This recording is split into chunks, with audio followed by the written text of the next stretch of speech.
Hello guys, welcome to my channel जिसका नाम है 10th मैथ्स 2021। पिछले वीडियो में हम लोग डिस्कस कर रहे थे क्लास 10th के चैप्टर नंबर 8 जिसका नाम था इंट्रोडक्शन टू ट्रिग्नोमेट्री के इनिशियल बेसिक कॉन्सेप्ट्स के बारे में। पिछले वीडियो में हमने सीखा कि हमारा पूरा चैप्टर डिपेंड करता है एक राइट एंगल ट्राइंगल, उसके तीनों साइड्स, उन तीनों साइड्स के आपस के रेशियोज के ऊपर। इन तीनों रेशियोज को हमने नाम दिए साइन x, cos x और tan x, और इनके बारे में हमें पता पड़ा कि कैसे ये तीनों साइड्स के रेशियोज से रिप्रेजेंट किए जाते हैं। अब इस वीडियो में हम बात करने वाले हैं बचे हुए अगले तीन ट्रिग्नोमेट्रिक रेशियोज के बारे में जिसका नाम है cot x, sec x and cosec x। और उसके बाद हम डिस्कस करेंगे इन सभी 6 ट्रिग्नोमेट्रिक रेशियोज के आपस के रिलेशन को। अगर आप इस चैनल पर नए हैं तो सब्सक्राइब करिए, अपने फ्रेंड्स के साथ वीडियो जरूर शेयर करिए और बेल आइकन दबाइए ताकि हमेशा वीडियो अपलोड होते से ही आपको उसका नोटिफिकेशन पहुंचे। तो बिना समय गवाए पहले एक छोटा सा रिकैप और फिर आगे बढ़ते हैं इस वीडियो में। जी हां, अब इसी ट्रायंगल में हम लोग तीन रेशियोज और आइडेंटिफाई कर सकते हैं जिसमें से पहला है कोटेंजेंट। कोटेंजेंट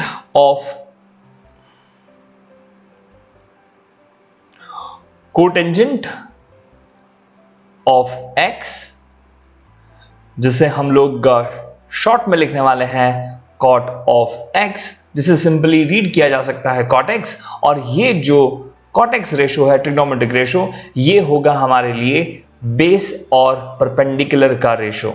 चूंकि हम देख रहे हैं यहां पर कि tan x पहले से परपेंडिकुलर अपॉन बेस का रेशियो है, तो क्यों ना हम इस बेस अपॉन परपेंडिकुलर की जगह पर 1 अपॉन tan x लिखें। जी हां, सो ये एक और रिलेशन अवेलेबल है हमारे पास cot x और tan x के बीच में। जी हां, इसके बाद जो फिफ्थ हमारा ट्रिग्नोमेट्रिक रेशियो है जिसका नाम है सीकेंट ऑफ x, और ये सीकेंट ऑफ x लिखा जाता है sec x के फॉर्म में, जिसका रेशियो होता है हमारे लिए हाइपोटेनियस अपॉन बेस। और इसी तरह tan की तरह हमारे पास cos जैसा दिखाई दे रहा था, बेस अपॉन हाइपोटेनियस, और चूंकि ये हाइपोटेनियस अपॉन बेस है तो इसी कारण से हम इसे भी लिख सकते हैं 1 अपॉन cos x। जी, और लास्ट में हमारे पास जो रेशियो बचने वाला है, जिस रेशियो को हम कहने वाले हैं cosecant, that is cosecant of x, और ये कोसिकेंट ऑफ x लिखा जाता है शॉर्टकट में cos x, cosec x, और जो बराबर होता है हाइपोटेनियस और परपेंडिकुलर के रेशियो के बराबर।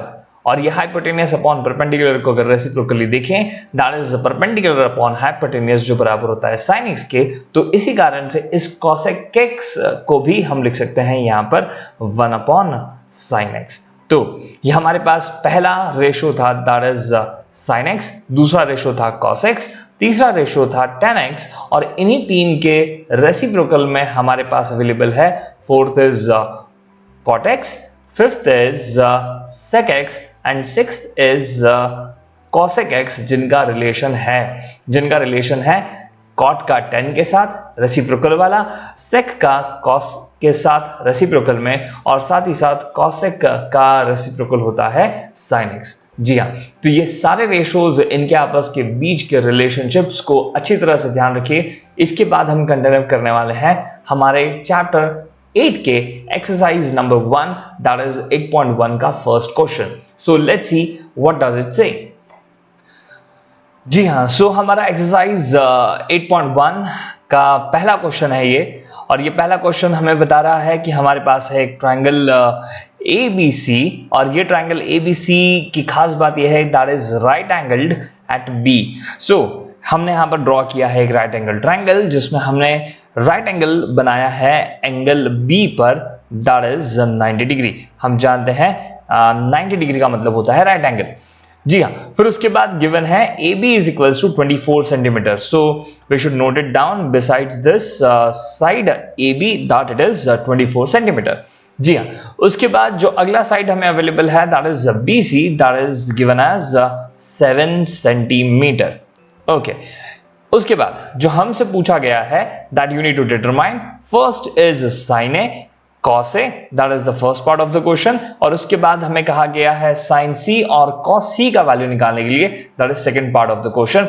So first we should start this solution. For part 1। Okay, तो साइन ए जो हमें रेशो निकालना है उसमें एंगल ए के बारे में बात चल रही है, और अगर एंगल ए के बारे में बात चल रही है तो अब हमारे लिए जो बीसी है वो परपेंडिकुलर का रोल प्ले करने वाली है। तो एंगल के सामने वाला साइड परपेंडिकुलर हमने फर्स्ट वीडियो में ऑब्जर्व किया था। जो हमारा ये एंगल बना हुआ है वो हमारे लिए कहा जाने वाला है बेस, जो कि जो सबसे बड़ा साइड है उसका नाम कभी चेंज नहीं होने वाला है, that would be known as hypotenuse. Okay, so अगर आप साइन ए का रेशो निकालना चाहते हैं तो जो हम जानते हैं साइन ए का रेशो होता है परपेंडिकुलर अपॉन हाइपोटेन्यूस। नाउ जैसा हम जान रहे हैं यहां पर कि परपेंडिकुलर टू गिवन है दैट इज 7 सेंटीमीटर, मगर परपेंडिकुलर टू गिवन है और हाइपोटेन्यूस हमें अवेलेबल नहीं है। तो पहले दो साइड जो हमारे पास राइट एंगल ट्रायंगल की अवेलेबल है, इनकी हेल्प से हम लोग फाइंड करने वाले हैं हमारे इस ट्रायंगल के हाइपोटेन्यूस को, जैसा कि हम लोगों ने क्लास 9th में पढ़ा हुआ है और इस क्लास में भी हमने चैप्टर 6 में पढ़ा हुआ है ट्रायंगल्स में, that is Pythagoras theorem, that is PGT। और इस पाइथागोरस थ्योरम के अकॉर्डिंग जो हाइपोटेन्यूस का स्क्वायर होता है वो बचे हुए दोनों साइड्स मतलब परपेंडिकुलर और बेस के स्क्वायर के सम के बराबर होता है। जैसा हम जान चुके हैं कि यहां पर परपेंडिकुलर का लेंथ जो गिवन है हमारे पास 7 सेंटीमीटर और उसका स्क्वायर, और जो बेस है दैट इज 24 और हम इसका भी स्क्वायर करें। जब हम इधर हाइपोटेन्यूस के पावर से ये 2 हटाएंगे या हम दोनों साइड का कर लेते हैं स्क्वायर रूट। जी हां, मैं यहां पर लिखता हूं that is taking square root of both sides. जी हां, जब आप दोनों साइड का लेंगे अंडर रूट और स्क्वायर रूट तो उस कंडीशन में ये कुछ एक्सप्रेशन दिखाई देगा h स्क्वायर का अंडर रूट, और इसी तरह से हमारे पास लिखा दिखाई देगा that is 7 square plus 24 square और इसका भी अंडर रूट। जी हाँ, यहां पर ये अंडर रूट से कैंसिल हो जाने वाला है स्क्वायर रूट स्क्वायर, और बचेगा हमारे पास सिर्फ हाइपोटेन्यूस। 7 का स्क्वायर हम करेंगे तो वो होगा 49, और इसी तरह से जब हम लोग 24 का स्क्वायर करेंगे तो वो हमारे पास अवेलेबल होगा 576। जी हाँ, और अंडर रूट सॉल्व नहीं हुआ है, वो वैसा का वैसे ही बना रहेगा।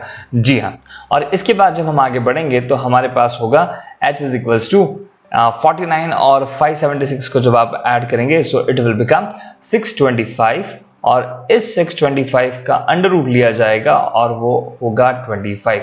सो इस तरह से हमारे पास जो हाइपोटेन्यूस निकल कर आ गई है that hypotenuse we got as 25 centimetre. जी हाँ, और जैसा कि हमारा रिक्वायरमेंट था हमें कैलकुलेट करना था साइन ए, सो साइन ए अब हम आसानी से लिख सकते हैं क्योंकि हमारे पास अब परपेंडिकुलर भी अवेलेबल है और हाइपोटेन्यूस का भी वैल्यू अवेलेबल है। साइन में P का वैल्यू यहां पर आप देखें दैट इज BC, और साथ ही साथ हाइपोटेन्यूस है दैट इज AC। आप रेशो के आगे उनका वैल्यू लिखेंगे, so this will become as 7 and this is 25 as we just found. So जो हमारे पास रिक्वायरमेंट था we got as first sine A। Now इसी तरह से हमारे पास दूसरा रिक्वायरमेंट और है जिसका वैल्यू हमें निकालना है, रेशो दिया है दैट इज कॉस ए। चूंकि हम कॉस ए को भी बहुत अच्छे से पहचानते हैं, ये रेशो होता है बेस अपॉन हाइपोटेन्यूस का, और ये बेस अपॉन हाइपोटेन्यूस में जो b है हमारे इस राइट एंगल ट्रायंगल में अब वो इस बार AB है। बहुत ध्यान से ये बात ऑब्जर्व करें कि जिस रेशो को हम जिस एंगल के करस्पॉन्डिंग निकाल रहे हैं वो एंगल के सामने वाला साइड ही हमेशा परपेंडिकुलर कंसीडर किया जाना चाहिए। जी हाँ, और इसी कारण से अब हमारे पास जो बचा हुआ साइड है दैट बेस इज AB, और जो हमारा हाइपोटेन्यूस जो हमने अभी ताजा निकाला जिसका वैल्यू है जिसका नाम है AC, वैल्यू AB की जगह रखेंगे so that would be given as 24, और जो उसके बाद हमारे पास अवेलेबल होगा AC का वैल्यू 25। जी हाँ, सो इस तरह से हमारे पास दोनों रेशोज sin x और cos x के निकल आए हैं। तो पूरे क्वेश्चन में सबसे ज्यादा जरूरी चीज जो आप ध्यान रखें वो है जिस एंगल के करस्पॉन्डिंग आपको रेशो निकालना है उस एंगल के सामने वाले साइड को हम हमारे राइट एंगल ट्रायंगल में लेंगे परपेंडिकुलर, नीचे वाले साइड को लेंगे बेस, और सबसे बड़ी साइड हमेशा बनी रहेगी दैट इज हाइपोटेन्यूस। चलिए एक और क्वेश्चन का सेकंड पार्ट अवेलेबल है, वो इसी को साथ में देख लेते हैं क्या कहता है। और इसी क्वेश्चन के सेकंड पार्ट में हमारे पास अवेलेबल है साइन सी और कॉस सी का वैल्यू निकालने के लिए। अब वापस से ऑब्जर्व करें, हमारे लिए जो रिक्वायर्ड है वो है साइन सी का वैल्यू, और हमारे पास यहां पर जो एंगल है वो एंगल है सी। और अब इस बार जब हम राइट एंगल ट्रायंगल में इस एंगल सी की बात करेंगे तो यही साइड जो ए बी पिछली बार हमारे लिए बेस के लिए यूज की जा रही थी, अब ये इस बार हमारे लिए बनने वाली है फिर से परपेंडिकुलर, है ना। बार बार लगातार मैं इन चीजों को ऑब्जर्व करवा रहा हूं, सभी लोग ध्यान से देखें। और जो नीचे वाला साइड बच गया है इसे हम कहने वाले हैं बेस, और जो चेंज नहीं होने वाला है कभी भी, दैट इज हाइपोटेनियस। ओके, मगर साइन सी का रेशो चेंज होने वाला नहीं है, साइन सी हमेशा ही होने वाला है परपेंडिकुलर अपॉन हाइपोटेनियस।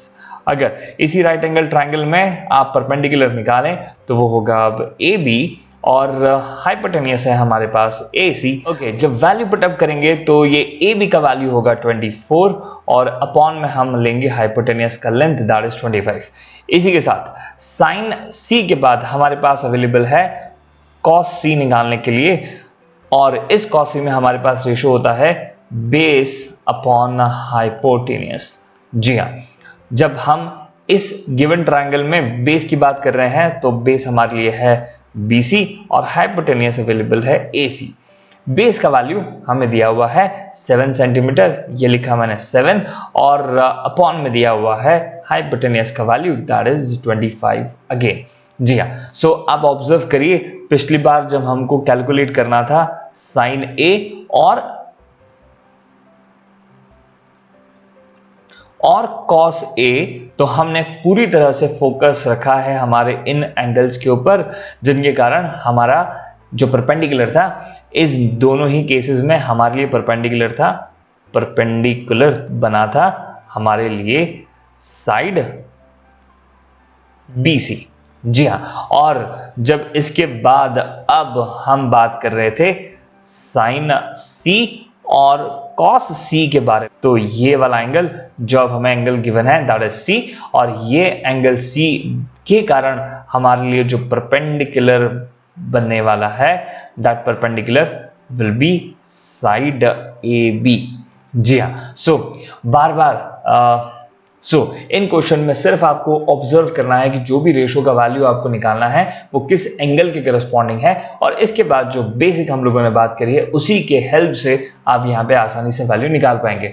एक चीज जो इसमें हमने ऑब्जर्व करी, हमें लगा है यहाँ पर पाइथागोरस थ्योरम जो हमें कैलकुलेशन करते आने चाहिए, अंडर रूट निकालते समय गलती ना करें, स्क्वायरिंग करते समय गलती ना करें, और इस तरह से हमारा पहला क्वेश्चन बड़ी आसानी से हो गया है। जी हाँ, तो अगले क्वेश्चंस को हम देखने वाले हैं नेक्स्ट वीडियो में। तब तक सारे लोग प्रैक्टिस करिए और हमारे इस चैनल को सब्सक्राइब करना बिल्कुल मत भूलिए।